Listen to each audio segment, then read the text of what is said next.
If you tried to find a shoe repair shop in your town today, you might find one, but you'd have to look. There were 120,000 of them in America in the 1930s. Today, there are fewer than 5,000. Most of the men running those remaining shops are in their 60s and 70s. When they retire, the shops close. There is almost nobody learning the trade to replace them. This is the story of what those shops were, why they mattered, and why they disappeared. Picture a Saturday morning in 1957. You're somewhere downtown, near the hardware store or the Five and Dime. You push open a door and a small bell rings overhead. The smell hits you first, leather and solvent glue and shoe polish and something older underneath it, machine oil maybe, or rubber cement, or just decades of work absorbed into the walls. The shop is small, one room really, a counter up front, a cluttered workspace behind it, and a machine in the back corner that looks like it belongs in a factory, an enormous stitching and finishing machine, black with age, running with a low mechanical hum. The walls are lined with shoes, dozens of pairs, each one tagged with a small paper claim ticket. A torn half ticket sits in your pocket. You hand it over. The cobbler, a man in a worn leather apron, his hands permanently stained dark from years of dye and polish and lacquer, reaches up without looking, finds your pair, sets them on the counter. The heels are new, the soles are restitched, the leather has been cleaned and conditioned. They look more or less like the day you bought them. You pay him $1.50. You walk out. You'll be back in a few months when the heels wear down again. The economic logic behind that transaction was simple, and it held for most of the 20th century. Shoes were expensive. A decent pair of men's leather dress shoes in the mid-1950s cost between $15 and $20. That's somewhere between $100 and $150 in today's money, and that's for an ordinary pair. Quality shoes cost considerably more.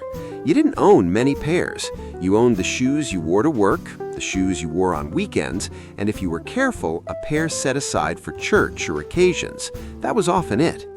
When something wore out, the heel, the sole, the stitching, you didn't throw them away. You had them fixed. The repair cost a fraction of replacement, and the shoes themselves, made from full leather with stitched construction, were built in a way that made repair practical. You could re-sole them, re-heel them, recondition the upper. A good pair of leather shoes, properly cared for, could last 15 or 20 years. Men wore shoes until they were shaped to their feet, until the leather knew them. Getting them repaired wasn't a question. It was just what you did with something valuable. And the shops were everywhere. In 1950, Boston alone had 449 shoe repair shops. One neighborhood had 23 of them. Every main street in every town had at least one. In many cases, the cobbler had been there for decades. He'd fixed your father's shoes. He'd fix yours. Then two things happened that changed all of it, and they happened at almost the same time. The first was a shift in how shoes were made. Through the 1950s and into the 1960s, American shoes were built with a method called welt construction.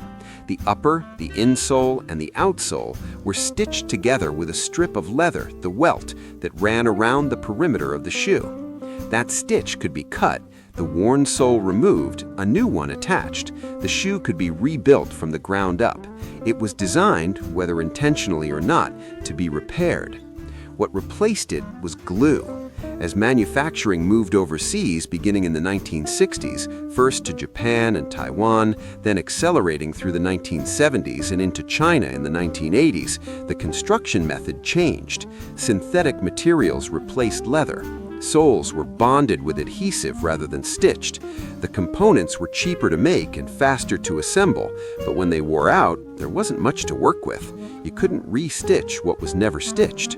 You couldn't rebuild what was never built. The second thing was the price collapse. In 1967, a quality American-made shoe cost $35 or $40, close to $300 adjusted for today. By the early 1990s, you could buy an imported pair for $25. By 2000, $15. By the time discount retailers were stacking them in bins near the checkout, the question wasn't whether to repair your shoes. The question was why you would bother. A new pair cost less than the labor to fix the old ones. The number of shoe repair shops dropped 40% in the 1960s alone. Not the 1980s, when most people assumed the decline happened. The 1960s. The death sentence was written early. The execution just took a few more decades. By the 1990s, most shops were gone. The tube tester analogy holds here. The cobblers who remained were the ones who had been at it for 30 years and couldn't imagine doing anything else. Some were third generation, grandfather's shop, father's shop, now theirs. When those men retired, there was nobody to pass it to. The trade schools that had trained a generation of technicians closed or shifted focus. The apprenticeships stopped. The knowledge became niche. Today, a cobbler named Alan Baugh in Wayland, Michigan still works 4 days a week. He started repairing heels at age 12. His grandfather opened the shop in 1923. He is 93 years old. When he stops, that shop, 100 years of continuous operation, will close. That story is repeating itself in towns across the country, quietly, one shop at a time. What we lost wasn't only a service, it was a relationship with the things we owned. When your shoes cost the equivalent of $300, you thought about them differently. You kept them on a tree at night to hold their shape. You polished them on Saturday evenings before church. The shine box out, the kiwi tins open, the horsehair brush moving in circles, the buffing cloth bringing up the gloss. You knew which pair was for work and which was for good. You noticed when the heel was starting to go because you were paying attention. The shoes were worth paying attention to. As prices dropped, that attention disappeared, not because people became careless, but because the object stopped demanding care. A $20 shoe doesn't ask to be polished, it asks to be thrown away when it wears out. And we obliged.